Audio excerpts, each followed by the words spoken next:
धोने वाली बहू। शादी के पहले से ही विभा को कपड़े धोने का बड़ा शौक था। कभी नल के नीचे तो कभी तालाब के पास। अरे मेरी नीली वाली लुंगी नहीं दिख रही है। विभा की अम्मा, कहाँ रखी है लुंगी? अरे वो तो विभा ने परसों ही धोकर रखी थी आपकी अलमारी में, देखो वहीं होगी। वो ना मैंने आज धो दी, मुझे लगा कि गंदी हो गई होगी। अरे कैसे गंदी हो गई थी? उसे तो मैंने पहना भी नहीं। हे भगवान, इस लड़की के कपड़े धोने की आदत से परेशान हो गया हूँ मैं। जितना तो घर में राशन नहीं आता, उससे कहीं ज्यादा डिटर्जेंट पाउडर का खर्चा है। इसकी शादी करवा दो, शादी जाए अपने घर में ही करे काम, फिर चाहे घर के कपड़े धोने हो या पूरे गांव के।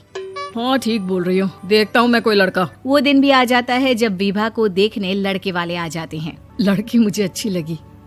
होने वाली सास कहती है, बेटी अगर कुछ पूछना है तो पूछ लो। वैसे तो हमारी लड़की बहुत ही शर्मीली है, जो बोल दो वो मान लेती है, इसे क्या पूछना होगा। अरे कैसी बात कर रही हो माँ, मुझे इन लोगों के घर रहना है, सवाल तो कई है। हाँ हाँ बेटा, पूछ लो ना, क्या पूछना है। आप लोगों के घर कपड़े कौन धोता है? सास का मुंह बन जाता है। देखो, अगर तुम ये कहना चाहती हो कि तुम्हें कपड़े धोने नहीं आते तो सुन लो, कपड़े मैं ही धोती हूँ, लेकिन तुम्हारे आ जाने के बाद मैं रुमाल तक नहीं धोऊंगी। अरे चुप रहना भाग्यवान, बहू बेचारी घर आई नहीं, उसे डराना शुरू कर दिया। वो क्या है ना बिटिया, अभी तक तो ये कल्लू की माँ ही धोती थी, लेकिन अब तुम्हारे पापा तो दहेज में वॉशिंग मशीन देंगे ही। तभी विभा की माँ बोल पड़ती है, सवाल भी पूछा तो क्या। वैसे भाई साहब, मशीन की तो फिर भी कपड़े धोने की कैपेसिटी होती है। मतलब जो बिटिया दे रहे हैं ना विभा, इसे कपड़े धोने का बहुत शौक है। ये आप लोगों के क्या, आस पड़ोस गांव मोहल्ले सबके कपड़े धो दे और उफ तक ना करे। बाहर देखा नहीं आपने कितने कपड़े सूख रहे हैं? सब हमारी बिटिया ने ही तो धोए हैं। बस भी करो ना माँ, शर्म आ रही इतनी तारीफ सुनकर। और तो और एक दाग निकाल कर दिखाओ तो मान जाऊँ। हाँ अच्छा, माफ करना बेटा, मैंने गलत समझा। हमें तो रिश्ता बहुत पसंद है। और ऐसे जुड़ जाता है रिश्ता कपड़े धोने का शौक रखने वाली विभा का। उसकी शादी हो जाती है कोयला फैक्ट्री में काम करने वाले कल्लू के साथ। शादी के बाद अचानक विभा चिल्लाती हुई सास के पास आती है। सासू माँ, अरे सासू माँ कहाँ है आप? ये तो धोखा है, धोखा दिया आप लोगों ने मुझे। इसे ससुर के चक्कर के बारे में पता चल गया। अरे तो उसमें तुझे क्यों धोखा मिला है? अरे नल में पानी नहीं आता, कपड़े कैसे कब धुलेंगे? अच्छा, तू पानी नहीं आ रहा उसकी बात कर रही है। तो आपने क्या सोचा? कुछ नहीं।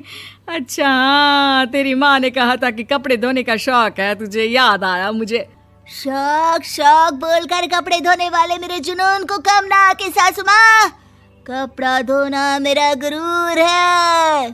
तभी पति भी वहाँ आ जाता है। अभी मैंने इसे सनी देओल की फिल्म दिखाई है, उसी के डायलॉग मार रही है माँ। अच्छा सुन, साफ साफ बता रही हूँ, पानी सुबह 4 से 6 और शाम को 10 से 12 आता है, समझी? विभा टाइमिंग सुनकर हैरान हो जाती है। ये क्या भूतों का मोहल्ला है? सुबह 4 बजे उठकर कौन कपड़े धोता है? 4 बजे टंकी में पानी जाता है, फिर सारा दिन धोना ना, किसने मना किया? अरे कैसी बात कर रही हैं? 200 लीटर की टंकी में कितने कपड़े धो लूंगी मैं? सुबह ही उठ जाऊंगी मैं। अब क्या था, विभा सुबह 4 से लेकर रात के 12 बजे तक कपड़े ही धोती रहती। एक रोज सास पड़ोस से निकलकर कहीं जा रही होती है कि साथ वाली कहती है, हाँ कल्लू की माँ, जरा ये बताओ कि 2 साड़ी है, 2 ब्लाउज और एक पेटीकोट और एक नाड़े वाला लंबा कच्छा। हाँ तो? अरे तो क्या, कितना लोगी धुलाई ये बताओ। धोबन दिख रहे हैं हम क्या? हमारे पति सरकारी नौकरी से अभी रिटायर हुए हैं और बेटा सुपरवाइजर है कोयला फैक्ट्री में। धोबन समझ रखा है हमें?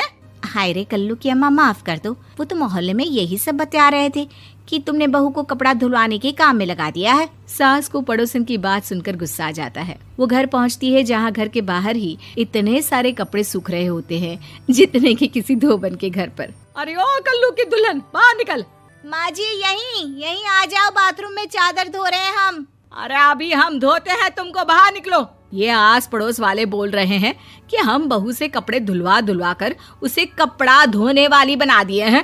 अरे छोड़ो ना माँ जी, किन लोगों की बातों में आती हो?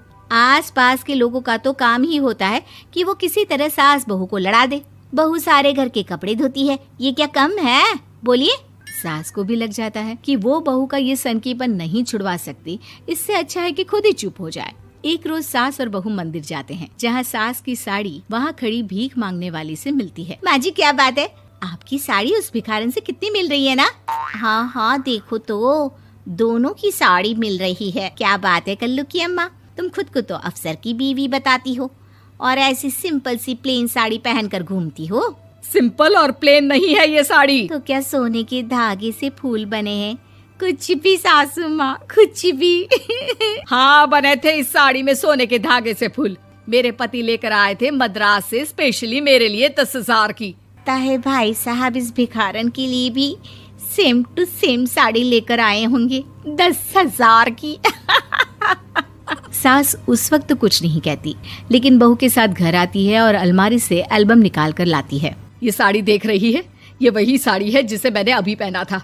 इस साड़ी में ये जो चमकदार फूल दिख रहे हैं ना, ये सोने के धागों से काढ़े गए हैं।